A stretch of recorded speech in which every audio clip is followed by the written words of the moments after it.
बुरा मानने की बात नहीं है, ये तो गांव है ना गांव, मगर फिर भी 50 घर ऐसे होंगे जिनकी जवान बेटियों पे मोबाइल होगा। क्या होगा बोलो? जवान बेटियों पे मोबाइल। अल्लाह के बंदो, थोड़ी सी अकल तो रखो। 3 रोटी खा रहे हो, 1.5 तो कम से कम बर्बाद कर रहे हो, तो 1.5 तो फिर भी काम में लाओ। क्यों दिया बेटी को मोबाइल? किससे बात करेगी? कहां बात करेगी? कौन है रिश्तेदार अलग से? तुम तो अब्बा हो ना, तुमसे पूछ रहा हूं मैं, कौन है इसका ऐसा रिश्तेदार जो जवान कुंवारी बेटी को मोबाइल दे दिया? कौन है इसका जो बात करने को दे दिया? तुम अब्बा हो के दुश्मन। बात करेगी किससे करेगी? व्हाट्सएप चलाएगी, कहां चलाएगी? फेसबुक चलाएगी, कहां चलाएगी? यूट्यूब चलाएगी, क्या देखेगी? मुझे बताओ, जवान बेटियों को मोबाइल क्यों दिया है? अरे ये किससे बात करने दिया है? आज जब पूरी बिगड़ जाती है, जब बातें होने लगती हैं, रात के 12-12 बजे तक मोबाइल पे चैटिंग कर रही है, लफंगे लड़के लगे पड़े मोबाइल पे। मैं तुमसे पूछना चाहता हूं, ये मां को पता है मेरी बेटी किससे बात कर रही है? और जब मां को पता नहीं है तो बता, तू मां बनी क्यों? 24 घंटे साथ रह रही है, पता नहीं चला तेरी बेटी किससे बात कर रही है? बाप को तो पता नहीं है, ये बेचारा काम पे चला गया, मगर ये माँ के करतूत है, सब बिगाड़ने का काम माँ का है, माँ का। माँ को पता है मेरी बेटी जीने पे खड़ी हुई बात कर रही है, नल पे खड़ी हुई बात कर रही है, लिहाफ में कमरे में अंदर बात कर रही है, छत पे आधे घंटे से किससे बात कर रही है? माँ ने क्यों नहीं पूछा?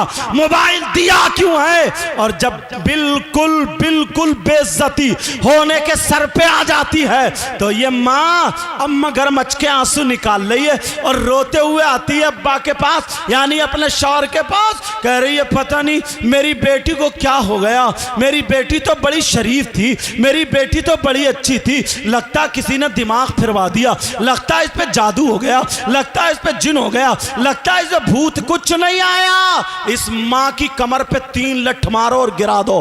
बता तेरे कारनामे क्या हुए? इस माँ की कमर पे लठ मारो। तेरी जवान बेटी थी, तूने इसको दुपट्टा क्यों नहीं उड़ाया?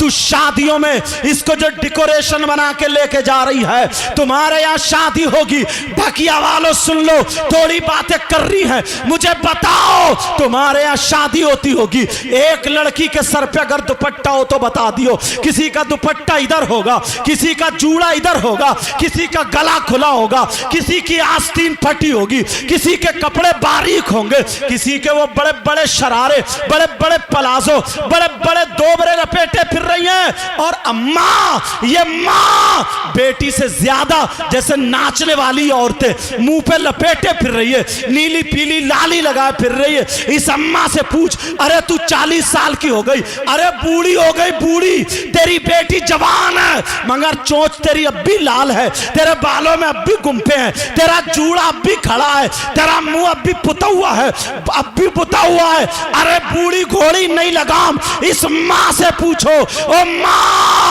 माँ बोल, तेरी जिम्मेदारी कहां है? जरा कान खोल के सुन लो। अल्लाह फरमाता है, या अय्युहल्लज़ीना आमनू कू अनफुसकुम व अहलीकुम नारा, ए ईमान वालों अपने आप को और अपने घर वालों को जहन्नम की आग से बचाओ। बेशक सुभान अल्लाह सुभान अल्लाह। कह देना बहुत आसान है, अमल करना बड़ा मुश्किल है। चौराहे पे खड़े होके कहते हैं जमाना खराब हो गया यार, माहौल बिगड़ गया यार, बड़ा बुरा माहौल हो गया। क्या बिगड़ा माहौल? बोले देख नहीं रहो शादियों में कैसा पहनावा। मैं इन्हीं से पूछ रहा हूं, ये आसमान से उतरी है, ये जमीन में पैदा हुई है, ये आलूओं के खेत में आई है, नदी में बह के आई है? बताओ, हमारी तुम्हारी बहन बेटियां आई, बोलो है कि नहीं? हमारी तुम्हारी बहन बेटियां, कौन सुधारेगा? कोई इमाम सर पे दुपट्टा रखने जाएगा? कोई आलिम जाकर के उसका आंचल संभालेगा? ये मां बाप की जिम्मेदारी है। आज के जलसे से ये सबक लेकर के जाओ, हर मां बाप अपने अपने घर की जिम्मेदारी संभाल ले, इंशाअल्लाह पूरा माहौल संभलता हुआ नजर आ जाए। सुभान अल्लाह सुभान अल्लाह। मगर बाप जानबूझ के अंधा बना पड़ा, आंखों पे चर्बी है चर्बी। कोई नहीं कहता, शादी में सब देख रहे हैं, चचा ताऊ मामू खालू सारे देख रहे हैं, मगर बोलने की किसी में हिम्मत नहीं। दूसरे की बेटी को मत बोलो, अपनी बेटी को तो बोल सकते हो। और भाइयों नौजवानों, तुमसे यार मुझे बड़ी उम्मीद थी, कम से कम तुम्हारे माँ बाप बूढ़े हो गए नहीं जानते, तुम तो जानते हो ना माहौल कैसा है।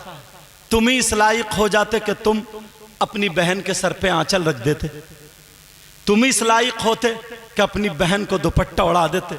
मगर अफसोस तो यही है, अफसोस तो यही है, तुम कैसे अपनी बहन को दुपट्टा उड़ा सकते हो? तुमने अपनी शक्ल देखी है? तुम्हारे हाथों में चूड़ी और कड़े और तागे बंधे हुए। अरे चूड़ी और कड़े पहनने वाला ये भाई कौन से हाथ लाएगा जो अपनी बहन के सर पे दुपट्टा रखे?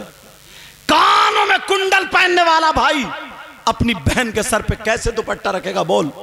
नाक में नथुनिया पहनने वाला भाई, गले में चैन पहनने वाला भाई, तेरी मेरी बहन बेटियों को छत पे खड़े होकर तकने वाला भाई, मोबाइल से बातें करने वाला भाई, अरे बोल तेरे यहां शादी होती है, कोई प्रोग्राम होता है, ये बड़े बड़े डीजे रख के घोड़ों की तरह कूले मटकाने वाला भाई, नचकैया है नचकैया, ये नाचने वाला भाई कौन से हाथ लाएगा? कहां है तू? अपनी बहन के सर पे आंचल रख दे, कौन रखेगा? नचकैया भाई।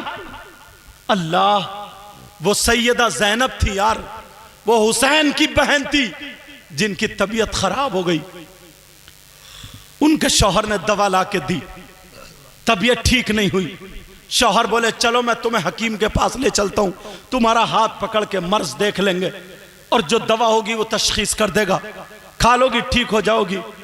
हुसैन की बहन बोली नहीं, मैं गैर मर्द के हाथ में हाथ नहीं दूंगी, मैं उसके सामने नहीं जा सकती।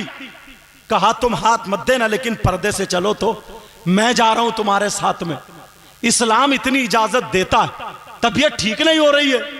तो वो भाई की बहन थी जिसने ये कहा था कि इस्लाम तो इजाजत देता है मगर मजबूरी यह है मैं कि हुसैन की बहन हूं, मजबूरी है मैं हसन की बहन हूं, मजबूरी है कि मैं फातिमा की बेटी हूं, मजबूरी है मैं अली की बेटी हूं, मजबूरी है मैं नबी की नवासी हूं। आज तुम्हारी बहन क्यों नहीं कहती? तुम्हें देख के सर पे आंचल क्यों नहीं रखती? तुम नचकइये हो गए, नचकइये। अरे यहूद और नसारा ने तुम्हें छक्का बना दिया, छक्का। तुम नहीं जानते हो, शक्ल देखिए तुमने, अपनी सूरत देखिए, कंगे लगा रहे आप बालों में, कंगे बाल में कंगे लगा रहा है, बाल में जेल लगा के खड़े कर रहा सेई के कांटों की तरह, बाल लड़कियों जैसे, कानों में कुंडल, नाक में नथुनिया, गले में चैन, हाथ में तागे और वो चढ़े, पूरा जनखा बना पड़ा, पूरा छक्का। अब तू लड़की तो बन नहीं सकता, मर्द है, और मर्द रहा नहीं क्योंकि जेवर पहन लिए, बीच का हो गया, बीच का। बीच का कौन होता बोलो? कभी ताली बजाते हुआ नहीं मिला तुम्हें? देख लियो मोहल्ले में कितने घोड़े नाच रहे हैं। अगर शादी हो, बियाह हो, तो डीजे रखे और नाच, किसे दिखा रहा? कूले। ये गानों पे जो कूले मटकाए जा रहा है, किसे दिखा रहा? छत पे तेरी मां खड़ी है, मां को दिखा रहा, दरवाजे पे तेरी बहन खड़ी है, बहन को दिखा रहा, दीवार पे तेरी भांजी खड़ी है, दूसरी दीवार पे तेरी भतीजी खड़ी है। अरे दिखा किसे रहा? यार मुसलमानों की शान ये थी कि अगर गैर मुस्लिम लड़की भी ना मुसलमानों के मोहल्ले में रहती थी तो अपने आप को सेव और महफूज समझती थी, और वो कह दिया करती थी मेरी इज्जत पे आंच नहीं आ सकती। कहा इतने दावे से क्यों कह रही हो? कहा कि मैं उस नबी के गुलामों के मोहल्ले में रहती हूं जिस नबी ने यह बताया नजरें नीची करके चला करो। वाह वाह, सुभान अल्लाह, सुभान। और आज तुम उसी नबी के जुलूस में, तुम्हारी रगों में शैतान दौड़ने लगता है। कितने लड़के हैं और जुलूस निकालो। ये भी बता रहा हूं कुछ नाते ऐसी हैं जिनमें म्यूजिक बजता है।